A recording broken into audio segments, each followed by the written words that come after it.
కొత్త బిజినెస్ కోసం ఆలోచిస్తున్నారా? ఈజాన్ డిస్ట్రిబ్యూషన్ కోసం కాల్ చేయండి 9154729854.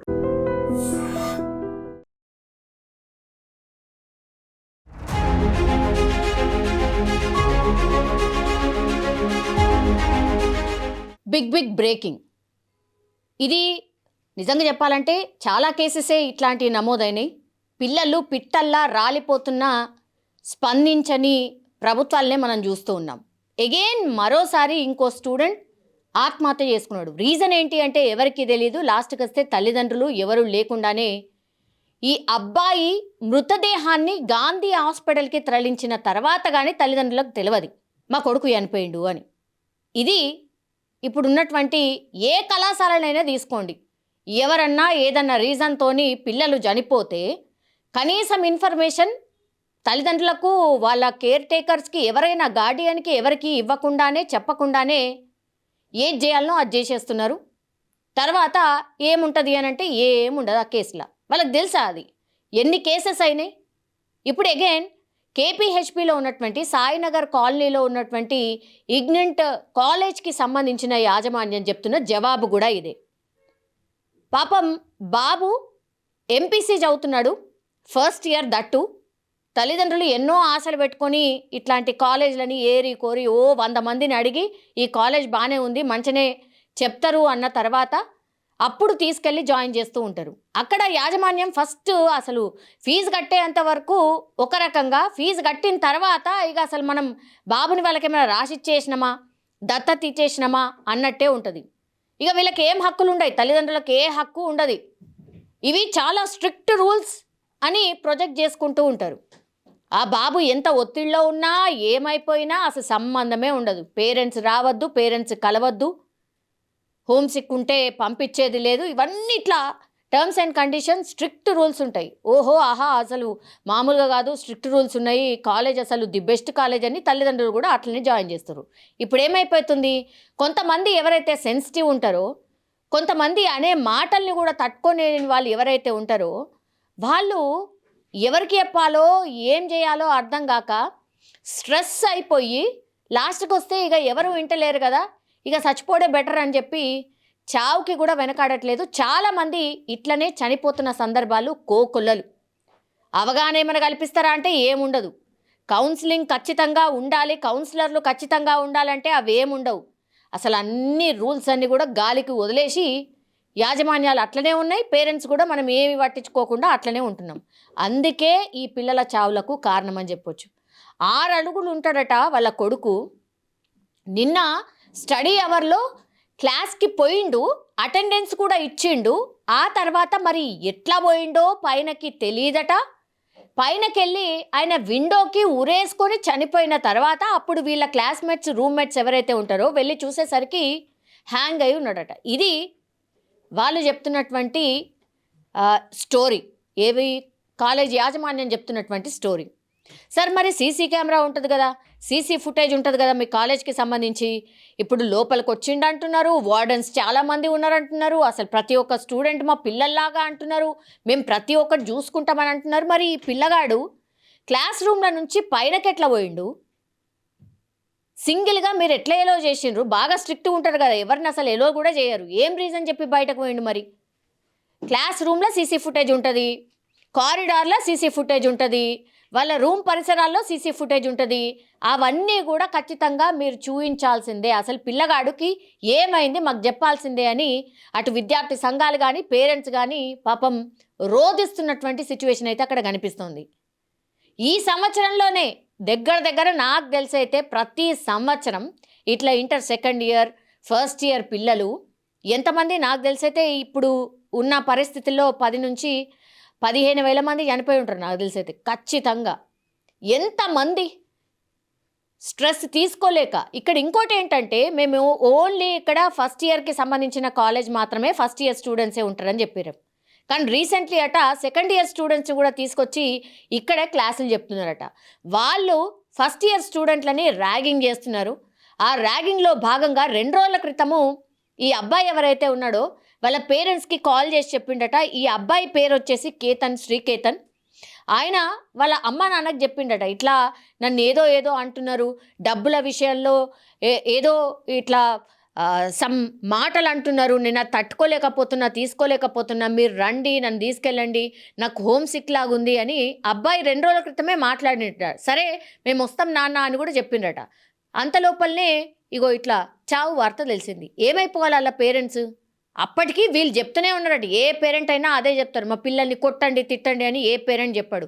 కొంచెం మీ పిల్లల్లాగా చూసుకోండి సార్, ఏమన్నా ఉన్నా మాకు చెప్పండి సార్ అనే చెప్తున్నారు. ఎందుకంటే ఈ మధ్యకాలంలో కాలేజ్లో అట్లాంటి కేసెస్ చాలా పెరుగుతున్నాయి. చాలామంది పిల్లలు చనిపోతున్నారు ఆ స్ట్రెస్ తీసుకోలేక. అందుకని పేరెంట్స్ కూడా మీరు ఏమనకండి, చదవకపోయినా ఏం కాదు, మేము ఏం అడగము, మా పిల్లగాడు ఎంత చదివితే అంతే చాలు అనే పేరెంట్స్ చాలామంది ఉన్నారు. ఇతను కూడా అంతే, వీళ్ళ పేరెంట్స్ కూడా అదే చెప్తున్నారు. తీరా చూస్తే అసలు ఏమైంది అంటే చెప్తలేరు. వాళ్ళకి ఎప్పుడో 9 గంటలకు ఇన్ఫర్మేషన్ అట, పిల్లగాడు చనిపోయి ఆల్రెడీ పోలీసులకు ఇన్ఫర్మేషన్ ఇచ్చేసరికి పిల్లగాడు చనిపోయిండు. వీళ్ళే హ్యాంగ్ చేసుకున్న పిల్లగాడిని వీళ్ళే అట తీసుకుపోయారట హాస్పిటల్కి. తీసుకుపోతే డాక్టర్స్ ఇక చనిపోయింది అన్న తర్వాత అప్పుడు పోలీసులకు ఇన్ఫర్మేషన్ ఇచ్చిండట. సార్ మరి కనీసం ఇట్లా అయిన తర్వాత ఫస్ట్ మీరు ఇన్ఫర్మేషన్ ఇవ్వాల్సింది పోలీసులకు యాజ్ వెల్ యాజ్ పేరెంట్స్కి కదా అంటే ఆన్సర్ లేదు. ఏదో ఏదో చెప్తున్నాడు, సీసీ కెమెరా ఉంటుంది కదా, సీసీ ఫుటేజ్ ఉంటుంది కదా, అది మాకు చూపించండి అని అంటే షూర్, డెఫినెట్లీ చూపిస్తామండి, మాకేముంది చూపిస్తామని అంటున్నాడు. ఒక టైం తీసుకుంటాము, ఒక 1-2 డేస్ టైం తీసుకుంటున్నామండి. ఎందుకు, దేనికి టైము? సీసీ ఫుటేజ్ చూడ్డానికి కూడా టైం ఏం అవసరం? ఇమీడియట్గా తీసుకెళ్ళి చూపించాలి మీరు ఏం మిస్టేక్ చేయకపోతే. అక్కడ ఏదో జరిగింది, ఎవరో ఏదో అన్నారు, అందుకే మా పిల్లగాడు చనిపోయిందని క్లియర్ కట్గా వాళ్ళ పేరెంట్స్ అయితే చెప్తున్నారు. ఈ కేసుని చాలా సీరియస్గా తీసుకోవాల్సిందే. యాజమాన్యం మిస్టేక్ ఉంటే యాజమాన్యం, లేదంటే ఎవరైతే ర్యాగింగ్ చేసిండ్రో పిల్లగాళ్ళు ఎవరైనా ఉంటే వాళ్ళదేమైనా మిస్టేక్ ఉంటే వాళ్ళ మీద చర్యలు, అన్ని చర్యలు తీసుకోవాల్సిందే. ఇది వాళ్ళ పేరెంట్స్ కానీ లేకపోతే విద్యార్థి సంఘాలు కానీ మనం ఈ ఇన్సిడెంట్ తెలిసిన మనం కానీ డిమాండ్ చేయాల్సిందే. లేకపోతే ఇట్లాంటి ఆత్మహత్యలకు ఫుల్ స్టాప్ అనేదే ఉండదు.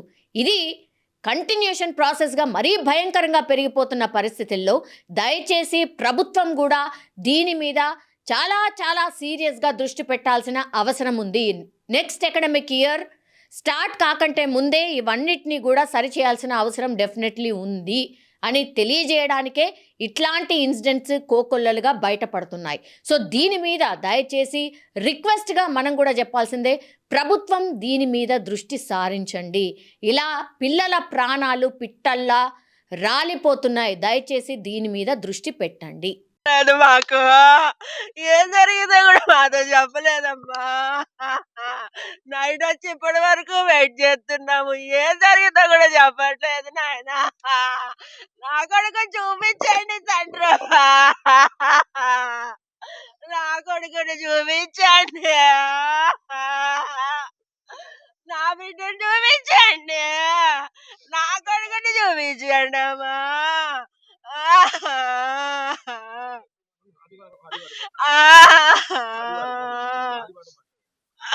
ఆదివారం వచ్చి మా చెల్లి వచ్చి కలిసిపోయిందండి. ఇంకా ఆ తర్వాత సోమవారం రాలేదు, ఫోన్ చేయలేదు. ముందు ఒక రోజు ఒకసారి కాల్ చేశాడు, కాల్ చేసి నాకు బాధగా అనిపిస్తుంది మమ్మీ అన్నాడు. ఏమైంది నాన్న అంటే, నువ్వు నా మీద డబ్బులు ఎక్కువ ఖర్చు పెడుతున్నావాడ మమ్మీ అన్నాడు. ఎందుకు నాన్న అంటే, నన్ను ఏదేదో అంటున్నారు మమ్మీ, నీ తీసుకోలేకపోతున్నా అన్నాడండి. సరిగా మాట్లాడడానికి లేదండి. స్టూడెంట్స్ అన్నారో ఎవరన్నారో క్లారిటీ చెప్పలేదండి. నాకు ఎలాగో అనిపిస్తుంది మమ్మీ అన్నాడండి. వెంటనే మా తమ్ముడిని నెక్స్ట్ డే పంపించి అడిగిచ్చిన, ఏమైంది నాన్న అంటే, ఏం లేదులే మమ్మీ నేను కలిసాక చెప్తాలే అన్నాడండి. ఇక్కడ సార్లు ఉన్నారు, ఇప్పుడు ఏం వద్దులే అన్నాడండి. ఫస్ట్ ఇయర్ లో ఇగ్నైట్ కాలేజ్ జాయిన్ చేసినామండి.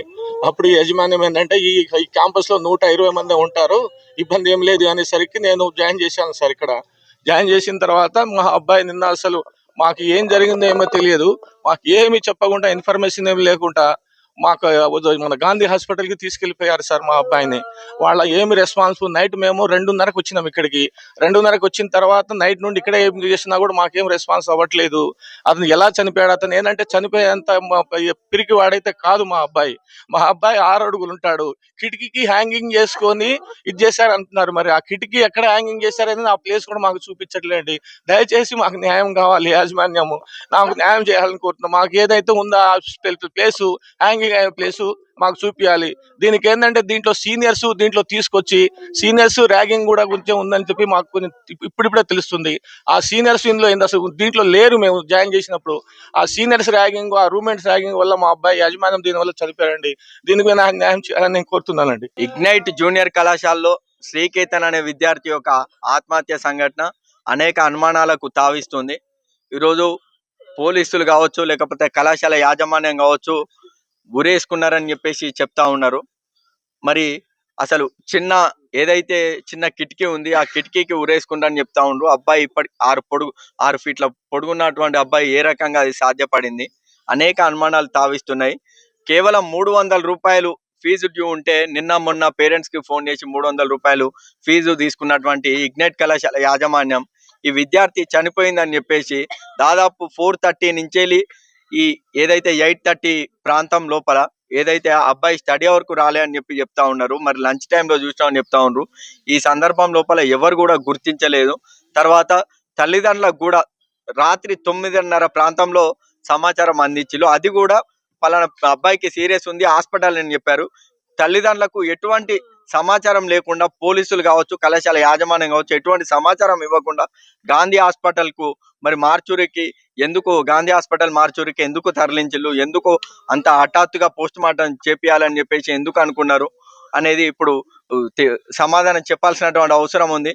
ఇంత సంఘటన జరిగింది. ఈరోజు పొద్దున 6 గంటలకు యాజమాన్యాన్ని పిలిపిస్తామని ప్రామిస్ చేస్తే ఈరోజు 3 గంటలకు వచ్చి ఈ చల్లో తల్లిదండ్రులు వెయిట్ చేస్తున్నప్పటికి కూడా దాదాపు ఇప్పుడు 9 కావస్తుంది. ఇప్పటికి కూడా కళాశాల యాజమాన్యంని పిలిపించడం లోపల పోలీసులు విఫలం అవుతా ఉన్నారు.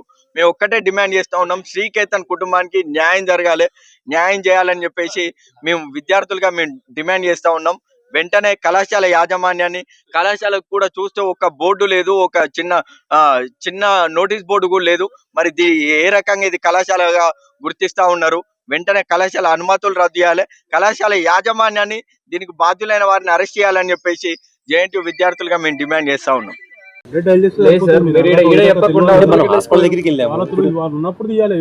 టైంలో మనకి ఒక పిల్లోని మనం ఎంత బాగా సేవ్ చేయగలని థింక్ చేస్తాం, కానీ ఆ టైంలో మాకు కొంత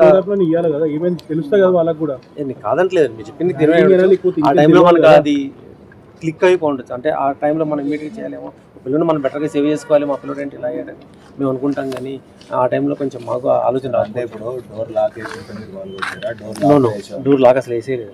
అంటే లంచ్ టైం, డిన్నర్ టైం కదండి, అందరూ పైన ఉంటారు. ఫ్లోర్ కి వార్డెన్స్ ఉంటారు, ప్రతి ఫ్లోర్ కి వార్డెన్. చాలా హ్యూజ్ స్ట్రెంత్ కాదు కదండి, మనం చక్కగా 4 వార్డెన్స్ కాలేజ్ కి మీ దగ్గర ఉన్నదే తక్కువ స్ట్రెంత్ సార్. మీరు దాన్ని బట్టి వార్డెన్స్ ఎక్కువ మందిని పెట్టుకోవాలి. వార్డెన్స్ ఉంటే అసలు ఆ స్టూడెంట్ ఆ రూమ్ లోకి పోయి సూసైడ్ చేసుకునే కాదు కదా సార్. ఏ బాబు ఏంది రాబే అని చెప్పి వార్డెన్ ఆపేటోళ్ళు. జనరల్ కింద మనకి స్టడీ నుంచి మనకి బాబు క్లాస్ నుంచి అవుట్కి వెళ్ళిన టైం మీ దగ్గర ఉందా? సో అది ఒకసారి చెక్ చేస్తున్నాం. అంటే సార్ మాకు కంప్లీట్ డేటా కావాలి. 5:30కి మీకు స్టడీ అవర్ స్టార్ట్ అవుతుంది, 7:20 వరకు మీ క్లాసెస్ నడుస్తాయి. 7:20 వరకు బాబు క్లాస్ లో ఉన్నాడు అనే దానికి ఎవిడెన్స్.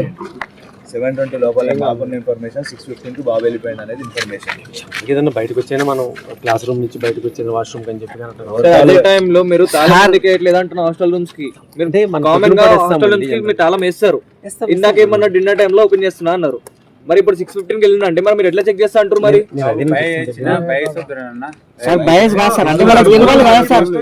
ఈరోజు సార్ మనం ఈరోజు వదిలేసినాం అనుకోసారి రేపు ఇంకో స్టూడెంట్ ఇట్లాంటి జరగదు అంటే వాళ్ళకు కూడా తెలియదు కదా సార్. రెగ్యులర్ నెక్స్ట్ టైం జరగకుండా జరుగుతుంది. స్టూడెంట్ పేరెంట్ కమ్యూనిటీలో ఎప్పుడు కూడా మీ దగ్గర జరగాలని మేము కూడా కోరుకోం, మీ దగ్గర జరగాలని మేము కూడా కోరుకుంటలేము సార్. కమ్యూనిటీలో మనకి ఎప్పుడు కూడా అలాంటి ప్రాబ్లం మనం ఫేస్ చేయడం కూడా లేదు. ఇప్పుడు రాను కూడా రాదు మనకి సార్. మాకే ఒక చెప్పాలా సార్, ఇది ఒక స్టూడెంట్ మానసికంగా ఎందుకు ఇలా ఉన్నాడు అనేది మాకు అకాడమిక్ ఇయర్ జూన్లో స్టార్ట్ అయ్యి డిసెంబర్ వరకు ఒకలాగా ఉంటుంది సార్. డిసెంబర్ నుంచి ఫిబ్రవరి వరకు ఒకలాగా ఉంటుంది. డిసెంబర్ స్టార్ట్ అయిందంటే ప్రతి కాలేజీలలో కూడా సూసైడ్స్ అనేది స్టార్ట్ అవుతాయి. వాళ్ళు పెట్టే ప్రెషర్ వల్ల. కానీ నేను ఇక్కడ ప్రెషర్ పెట్టినా నేను అంటలే, అంటే మీరు ఒక నిర్లక్ష్యం వల్లనే స్టూడెంట్ చనిపోయింది సార్. మీరు అక్కడ స్టూడెంట్ 6:15కి వెళ్ళిందా, ఎప్పుడు వెళ్ళిందా బయటికి క్లారిటీ లేదు, క్లాస్ రూమ్లో ఉండలేదా మీకు క్లారిటీ లేదు.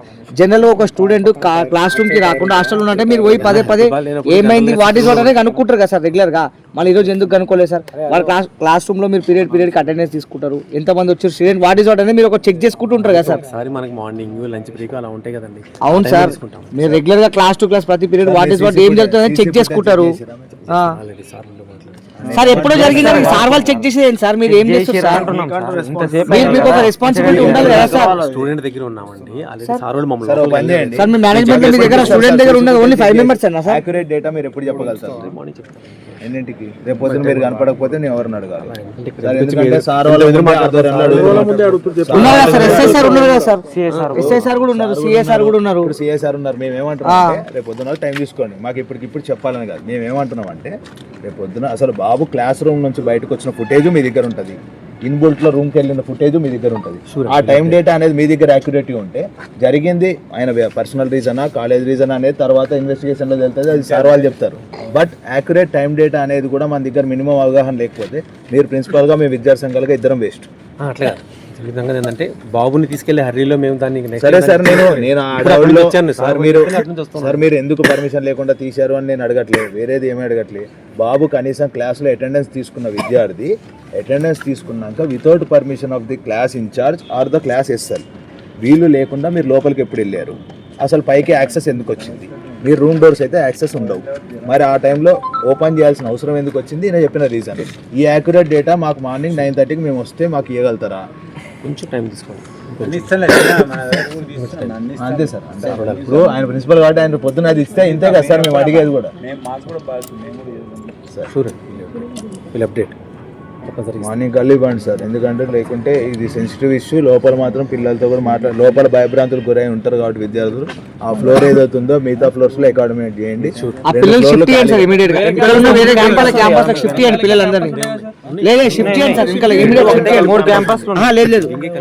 వీళ్ళు ఇక్కడ నుంచి స్టూడెంట్స్ అందరూ అక్కడ షిఫ్ట్ చేయండి సార్ ఇమీడియట్ గా. వాళ్ళు అప్పటి నుంచి ఎట్లా వస్తారు చూడండి. మేము కూడా ఇక్కడ డిస్టర్బెన్స్ చేయాలి, వాళ్ళని ఏదో ఇప్పుడు మోటివేట్ చేయాలి. ఇప్పుడు అది ఆ రకంగా అదే ఆలోచించేదని ఏం లేదు సార్. వాళ్ళు ఇప్పుడు వాళ్ళంతా వేరే డిసిషన్ సార్. ఇప్పుడు అక్కడ ఏం జరిగింది, పేరెంట్స్ తో ఏం మాట్లాడదాం అనే వాళ్ళని ఉన్నారు. అదే సార్, అందుకని ఇక్కడ ఉన్న పిల్లలని ఎవరు పట్టించుకోవాలని చెప్పి చెప్తున్నాం సార్. ఇమీడియట్ గా పిల్లల్ని అక్కడ నుంచి ఇక్కడ చేంజ్ చేయాలని చెప్పి చెప్తున్నాం. రేపు కూడా సార్ ఇంకోటి దయచేసి చెప్తున్నాము, రేపు మాత్రం మీరు పొద్దున తరగతులు నిర్వహిస్తే మాత్రం లోపల క్లాసెస్ ఎవరు అడ్డం వచ్చినా కూడా ఊకనే ప్రసక్తి ఉండదు సార్. ముందే కనీసం కండోలెన్స్ కింద మీరు మానవత దృక్పథంతో మొత్తం ఇగ్నేటర్ బంద్ చేసుకోవాలి. ముందే చెప్తున్నాం మేము. మళ్ళీ రేపు చుట్టుపక్కల మేనేజ్మెంట్ మొత్తం సార్ హాస్టల్ క్యాంపస్ కాకుండా డే స్కాలర్ ఎవరైతే ఉన్నారో వాళ్ళ పేరెంట్స్ కి ఇమీడియట్ గా మెసేజ్ పెట్టండి, రేపు కాలేజ్ లేదు అని చెప్పి. కనీసం కట్టేసి ఉపయోగించండి. మిగతా కార్పొరేట్ కళాశాల లెక్క మీరు బిహేవ్ చేయొచ్చు. అదే చెప్తున్నాం సార్ మేము, అదే కింద విద్యార్థి ఫోటో పెట్టండి, రేపు నివాళులు అర్పించండి. క్యాంపస్ నుంచి మీరు తప్పిదం మీరు కావాలని చేసింది కాదు, ఇది అనుకొని జరిగింది కాదు. కానీ మానవత దృక్పథం అనేది మీరు కాలేజ్ యాజమాన్యం నుంచి మీరు రెస్పాన్సిబిలిటీగా తీసుకొని రేపు అది చేయండి. పొద్దున మేము 9:30 కల్లా వస్తాం సార్ విద్యార్థి సంఘం. దానికి కనీసం మినిమం అవగాహన ఉంచుకొని సమానం చెప్పే వ్యక్తిని ఎవరినైనా ఉంటే పెట్టండి సార్. Thank you. నిజంగా ప్రస్తుతం ఉన్నటువంటి సమాజం దేనికి ప్రయారిటీ ఇస్తుంది? ఆర్థిక సంబంధాల చుట్టూ మాత్రమే తిరుగుతుంది. మళ్ళీ ఎన్నికలంగానే చాలా విరక్తి కలుగుతాను.